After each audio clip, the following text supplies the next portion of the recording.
Of systems जो हम thermodynamics में स्टडी करते हैं तो उनको तकसीम किया गया है into the types like isolated system, close system, open system, फिर जाके homogeneous system and heterogeneous system. तो अब समझते हैं इनको वन बाय वन कि किसको हम आइसोलेटेड कहेंगे, किसको क्लोज, ओपन वगैरह कहेंगे। आइसोलेटेड सिस्टम ये हुआ सिस्टम, इस सर्कल, और बाकी जितना भी है ये हमारे हो गए हैं सराउंडिंग्स।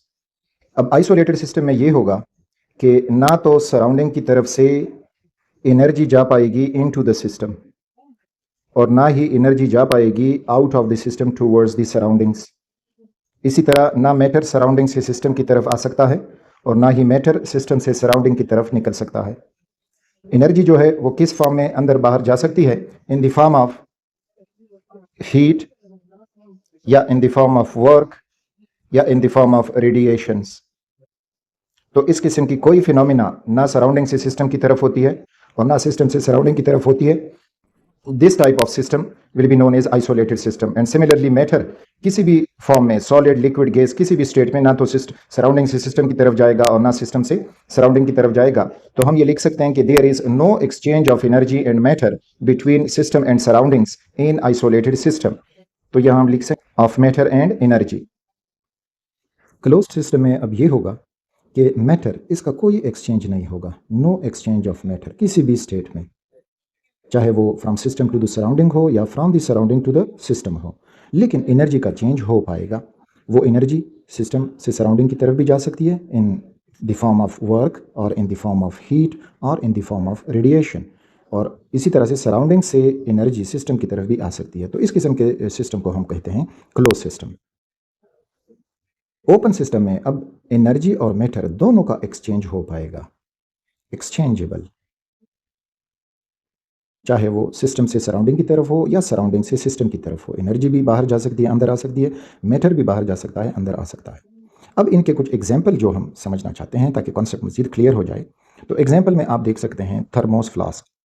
थर्मोस फ्लास्क अब एक कंटेनर है और इसको इस तरह हम सील्ड कर जाते हैं या इंसुलेटर से हम इसकी सीलिंग कर जाते हैं। तो इस थर्मोस फ्लास्क में ना तो मैटर बाहर जा सकता है, ना ही एनर्जी बाहर जा सकती है, और इसी तरह से बाहर से ना तो एनर्जी आ सकती है और ना ही मैटर आ सकता है। So this type of system is known as isolated system. तो ये एग्जांपल है आइसोलेटेड सिस्टम का। Water in a sealed tube. अब water in a sealed tube जो है, अब इसमें वाटर है, वो वेपर्स में चेंज हो सकता है। बाहर से यहाँ पे एनर्जी आ सकती है, वाटर को एवापोरेट कर सकता है और वाटर कंडेंस होकर एनर्जी बाहर दे जा सकता है, लेकिन वाटर बाहर नहीं निकल सकता, मैटर बाहर नहीं निकल सकता।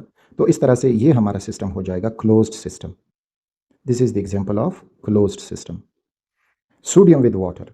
अब ये हमारा एक कंटेनर है, सपोज करें इसमें वाटर मौजूद है और इसमें हम सोडियम का एक पीस गिरा देते हैं। यहाँ पे रिएक्शन होना शुरू हो जाता है। तो अब बाहर से सोडियम आया एज ए मैटर सिस्टम के अंदर, और यहाँ पे जब रिएक्शन हो जाएगा तो sodium when reacts with water we get sodium hydroxide and hydrogen gas. और अब बाहर की तरफ हाइड्रोजन गैस जो है वो मूव कर पाएगा।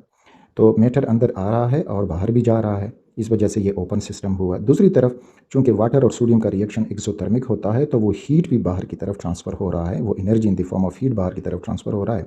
So this is an example of open system,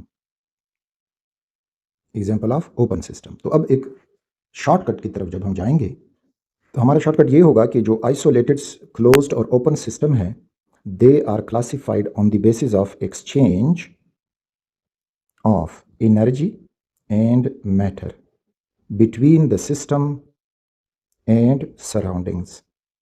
system और सराउंडिंग के दरमियान अगर कोई भी एक्सचेंज नहीं हो रहा, that is isolated system. Energy exchange होती है लेकिन मैटर एक्सचेंज नहीं हो रहा, तो वो क्लोज सिस्टम।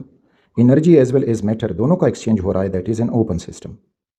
होमोजीनियस और हेट्रोजीनियस सिस्टम की तरफ जब हम जाते हैं तो होमोजीनियस सिस्टम अब ओपन भी हो सकता है, आइसोलेटेड भी हो सकता है, क्लोज्ड भी हो सकता है, इसी तरह हेट्रोजीनियस भी हो सकता है। लेकिन फ़र्क इसमें यह होगा कि जो होमोजीनियस सिस्टम है इसमें जितनी भी एलिमेंट्स हैं, सिस्टम के जो एलिमेंट्स हैं, they are all in same phase. Phase का मतलब या तो प्योर सॉलिड है या प्योर लिक्विड है या फिर गैसेस हैं, यानी होमोजीनियस, यूनिफॉर्म डिस्ट्रीब्यूशन या कंपोजिशन रखते हैं।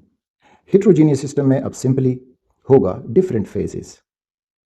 इसमें अब डिफरेंट फेजेस हमें मिलेंगे। डिफरेंट फेजेस में फॉर एग्जांपल कुछ सॉलिड हमें उसमें मिल सकती हैं साथ में कुछ लिक्विड मिल सकती हैं या गैसेस मिल सकती हैं, तो ये हो जाएगा हेट्रोजीनियस सिस्टम। होमोजीनियस सिस्टम में अगर हम देखना चाहते हैं तो look at this, nitrogen gas when reacts with hydrogen gas producing in a reversible reaction ammonia gas.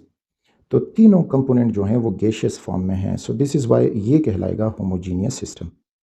Heterogeneous system में अब फॉर एग्जांपल कैल्शियम कार्बोनेट जो सॉलिड है, इसको जब हम हीट करेंगे तो ये कैल्शियम ऑक्साइड सॉलिड देता है और साथ में कार्बन डाइऑक्साइड गैस देता है।